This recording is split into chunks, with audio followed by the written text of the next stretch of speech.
Hey guys, welcome back to my channel. My name is Kristen, and I wanted to talk to you about a personal story in my life where stress and the way I was living when I thought I was living a healthy lifestyle actually was aging me so many years, actually almost twice my age at the time.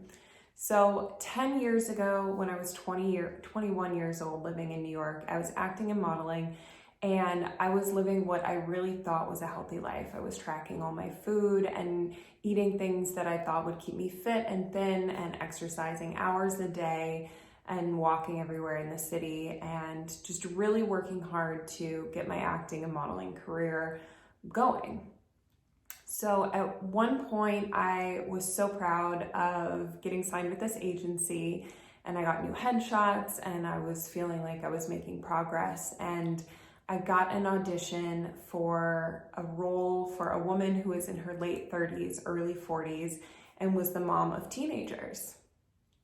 Now, I was 21 at the time, and maybe you can say, oh, you just didn't have good headshots, it made you look much older, or you were mature, or something like that. But if you know anything about the acting industry, if you walk in and do not look like the part they play, you're just not going to get a callback. You're definitely not going to get that job. There is an aspect of it that is very visual just because it's a visual medium. So not only did I get that audition and went in for the audition, I got a call back on that audition.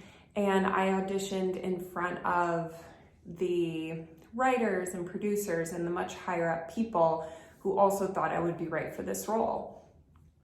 Now, after my callback, I came home and I remember just being really discouraged and broken down and feeling like I was 21 years old. How did I look like a woman that was in her late 30s, early 40s? And I just had to start looking at my life, and I did not have the tools to turn it around at that point. I was 21 years old and just really on this hamster wheel of trying to make things happen and trying to be this person I thought I needed to be. And that was really putting a lot of stress on my body, and it definitely was showing up physically in my face and my pictures, and that's kind of a dangerous thing for someone who wanted to be in a visual industry. So maybe you're going through stress right now, and maybe it's not showing up on your face, or maybe it is showing up on your face, or maybe you just don't have the opportunity that I had where it was literally in my face, where people were saying I look 20 years older. The things I did took me a couple years, probably about 5 or 6 years, to really get in a groove of managing my stress with a stress reduction practice, or a stress management practice, I should say, changing the way I was eating, changing the way I was working out, and definitely changing my mindset and my motivations in life. So the first thing I changed is the way I was eating at that time. Although I'm sure a lot of people would have thought I was really healthy and I was really fit and just working out all the time, I was obsessively tracking everything I ate. So every few hours I would eat. If I couldn't eat every few hours and track it, I was super stressed out.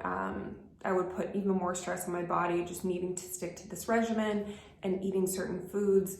And I ended up eating a lot of foods that are hard to digest and can really tax your digestive system, which can lead to physical stress and age on your body.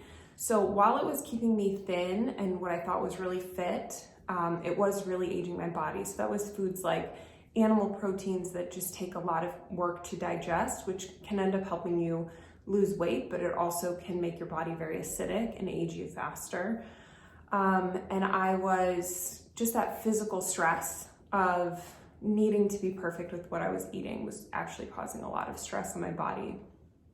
Furthermore, these 2 to 3 hour workouts I was doing were really harsh on my body. And in addition to living in New York, you end up walking everywhere. So I was constantly moving and constantly exerting stress on my body. And I didn't have an understanding of how to take rest days and how to recuperate and how to really treat my body with the recovery time that it needed with those super strenuous workouts. My mindfulness practice was zero. I didn't know how to be mindful, and in addition to that, I was taking in so much stimulus from, at that time it was magazines or movies or TV shows that were showing this certain person that I thought I had to look like and I thought I had to be. And that's so stressful because even if I looked like that, I didn't believe I looked like that. And if I ever got to that point, I would feel the stress of maintaining it and what I wanted to look like. And so it was a constant hamster wheel of not being enough. And that stress on your body, just from the input of what you're putting in your mind, was really aging me. I would say the equivalent to that is like social media today. Everything is filtered and edited, and when you fill your mind with these people that are professionally putting out an image and you compare that to yourself, it is so stressful because it's a manufactured image in the first place, and then it's manufactured again when you're seeing it in your mind, and then you're putting on something that's real, and it's just never going to match up, and it can cause a lot of stress in the body, a lot of fatigue, and the actions you take out of trying to reach this certain physical ideal can be super stressful in the body. So to kind of change these things, I started questioning what I was thinking. I started noticing what I was putting in my mind and putting in my body, and tried to switch the focus from things that were nutritionally or emotionally devoid and focus on things that are nutritionally or emotionally robust. So focusing back on my faith and my spiritual practice, I had gotten so far from that at that point, and I had just really become a person who was going to do it all on my own and felt very isolated and really lacking meaning and purpose and a connection to something bigger. So over years of building up back that relationship with myself and my faith and my understanding of my place in this bigger world, that helped give me a lot of relief and a lot of purpose and a lot of meaning that can help you get through a lot of things and become a really strong stress management tool. I also switched from I don't eat a lot of animal products now. Definitely don't eat things that are processed or high in sugar or overdo it on the caffeine or alcohol. These are all things that are gonna cause a stress response in your body. If you know, sugar is completely nutritionally devoid other than calories, and it can cause huge spikes in your blood sugar, and that'll just age you a lot faster, stress you out a lot more. And if you notice when you are stressed out, if you're reaching for those sugary things, that can actually compound the effects and make your adrenals more stressed and make the situation worse. So eating nutritionally rich foods, I switched to mostly a plant-based diet, which are easier to break down and digest, and also have a lot more nutrients to help my body kind of combat that stress response. In addition, lots more water, lots more rest, a very strong mindfulness practice. And if you've seen my other videos, I did a few years later get into the Work of Byron Katie, which saved my thoughts and the way I was living out of my belief system. And sometimes these things are so in depth, we kind of take them as truth.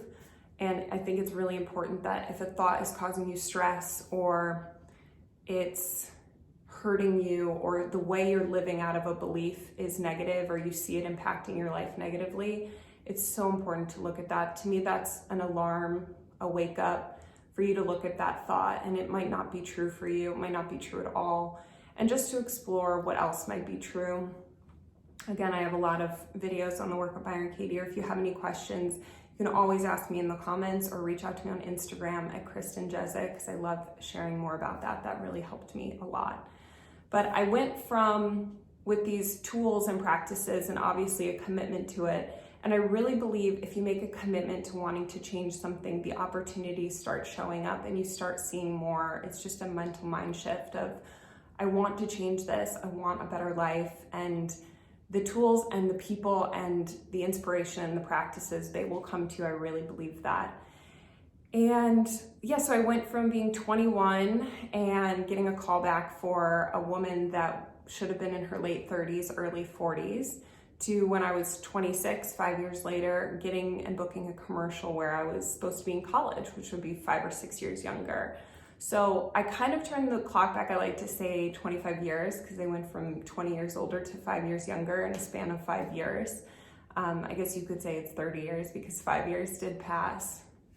And it's been another 5 years since then. I don't worry too much about how old I look or my perception. And I try not to take it too seriously, especially with acting and modeling work. People's perception of you, I mean, it's not always accurate. It's based on a lot of their own stuff. And so it's not too much to stress over. But I just share this because if you're noticing something you're unhappy with, or you're trying to make a change in your life, these are a few ways that I changed my life. I turned back the clock on stress and aging, and I really believe you can too. So if you have any questions, comments, suggestions for what you want to see, please write them in the comments below.